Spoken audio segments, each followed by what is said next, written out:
Audio Jungle.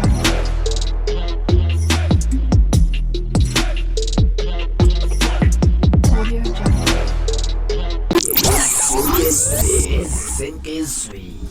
Sanibonani wey'ngane zakwethu, ake nginibelele phinde futhi-ke nginamukele kuyona i-channel lapha phambili radio Inkeza. Lami igama ngumfazi Ntuthu wakho malobathi la sibona amagumede. Noma mhlawumbe usemusha kuleli khasi ngizophinde ngicela nje show to subscribe, wakhohlwa ukucomment nokulike nokushare.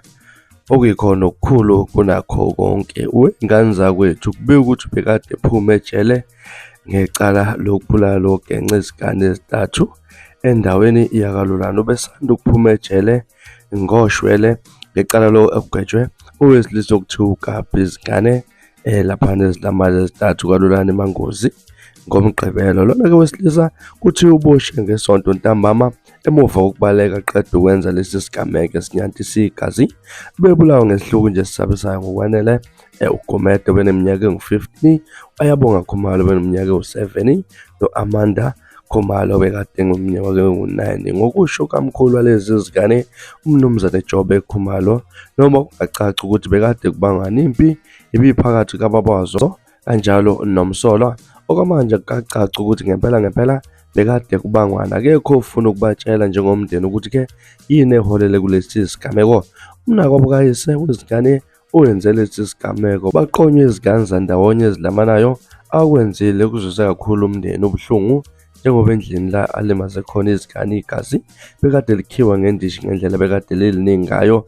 Zonke iziphahla bekade zigcwele igazi. Abantu kubika ukuthi bebasaba ukungena endlini ngenxa yesimo ezingane bekade zikuzona. Ukuchaza uKhumalo uveze ukuthi umnini walezi zingane uhlukumeze kakhulu ngalesi sigameko, nabo bangumndeni basadinga izimpendulo kwayena bafuna ukukhuluma naye bezwe ukuthi kade kwenze njani. Umama wezingane naye-ke akukho okutheni akuchazayo njengoba asho ukuthi wayengekho eyobheka ibhizinisi lakhe elincane alenzayo. Izingane washiya zodwa, kuthiwa uma ebuya kula-ke asithwele khona phezu kwalezi zingane sezishonile.